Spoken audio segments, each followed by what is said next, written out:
तो बच्चों आज हम पढ़ेंगे त्रिभुज का क्षेत्रफल। त्रिभुज का क्षेत्रफल मतलब त्रिभुज, क्षेत्रफल जानते हो क्या होता है? क्षेत्रफल का मतलब होता है जितने में जो त्रिभुज बना है उसने कितना एरिया लिया है वो क्षेत्रफल कहलाते हैं। ठीक है ना, जैसे ये बोर्ड लगाया हमने इधर, ठीक है ना, तो इस बोर्ड ने जितना एरिया कवर कर लिया दीवार का, तो वो उसका जो ज्ञात करेंगे वो क्या कहलाएगा? उसका क्षेत्रफल। जो जितनी जगह घेरता है वो क्या कहलाता है? उसका क्षेत्रफल कहलाता है। तो सबसे पहले हमारा क्या है? एक त्रिभुज है। प्रश्न कह रहा है निम्न में प्रत्येक का क्षेत्रफल ज्ञात कीजिए। तो सबसे पहला है जी त्रिभुज लिया। इस त्रिभुज में जी नीचे वाली भुजा क्या है? आधार। जी डॉट लाइन में जो भुजा है इसका नाम क्या है? ऊंचाई। लंबे बोलते हैं लेकिन ऊंचाई, ठीक है ना। लंबे इसलिए बोले क्योंकि जो 90 डिग्री का कोण बनाती हुई जो भुजा आती है ना आधार पे, वो लंब कहलाता है। तो आपकी ऊंचाई कितनी है? 3 सेंटीमीटर। आधार कितना है? 4 सेंटीमीटर। तो त्रिभुज का क्षेत्रफल क्या होता है? 1/2 आधार गुणा त्रिभुज का क्षेत्रफल 1/2 आधार गुणा ऊंचाई। तो यहाँ पर इसको हम हल करेंगे सबसे पहले वाले को, ठीक है ना, इस वाले सवाल को। तो इसमें हम आपसे पूछेंगे कि त्रिभुज का आधार क्या है? आधार कितना है? 4 सेंटीमीटर। और ऊंचाई क्या है? 3 सेंटीमीटर। ऊंचाई हमारी 3 3 सेंटीमीटर। तो सूत्र क्या है हमारा त्रिभुज का? यहाँ पर आधार गुणा ऊंचाई। त्रिभुज का क्षेत्रफल क्षेत्रफल। त्रिभुज का क्षेत्रफल क्या होता है? 1/2 आधार गुणा ऊंचाई। आधार गुणा ऊंचाई। आधार कितना है हमारा? आधार कितना है? 4 सेंटीमीटर। और ऊंचाई कितनी है? 3 सेंटीमीटर। तो यहाँ पर 1/2 गुणा आधार कितना है हमारा? 4 और ऊंचाई कितनी है? 3। तो इनको सबसे पहले काट लेंगे तो 2 दूनी 4।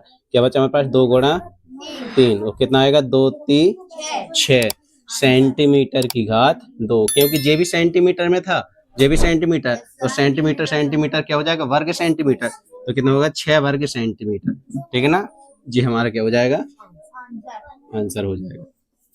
ठीक है, इसी प्रकार दूसरा भी निकालेंगे। इसमें देखना जो दूसरा सवाल है, तो जो हमने बताया था अभी, जो 90 डिग्री का कोण बनाते हुए जो भुजा आधार पे गिरेगी वो क्या होती है? ऊंचाई कहलाएगी। उसे लंबे बोलते हैं। तो यहाँ पर डॉट लाइन देखो जा रही 90 डिग्री कोण बना रही है, इधर समकोण बना रही है। तो ऊंचाई कितनी हो जाएगी इसकी? और आधार कितना है?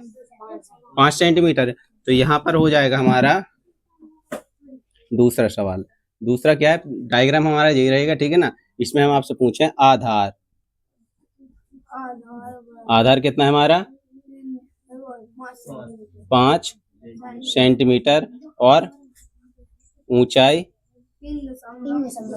3.2 सेंटीमीटर। तो यहाँ पर भी फॉर्मूला लगाएंगे। क्या हमारा सूत्र? त्रिभुज का क्षेत्रफल। यहाँ पर लिख लेंगे हम त्रिभुज का क्षेत्रफल। त्रिभुज का क्षेत्रफल क्या होता है? 1/2 गुणा आधार गुणा ऊंचाई। तो क्या होगा? 1/2 का 1/2। आधार कितना है इसमें? 5 सेंटीमीटर। और ऊंचाई कितनी है हमारी? 3.2, ठीक है ना, सेंटीमीटर। तो क्या हो जाएगा? इधर इसको काट दें 2 से, ठीक है ना। तो 32 के कितने होंगे? 16 होंगे ना। तो 1.6, क्योंकि इसमें दशमलव भी लगा था। तो हमारे पास क्या बचा? 5 गुणे 1.6 और 5 छक्के 16 का 5 में गुणा कर 16 पंचे 80। और 1 अंक के बाद क्या इसमें?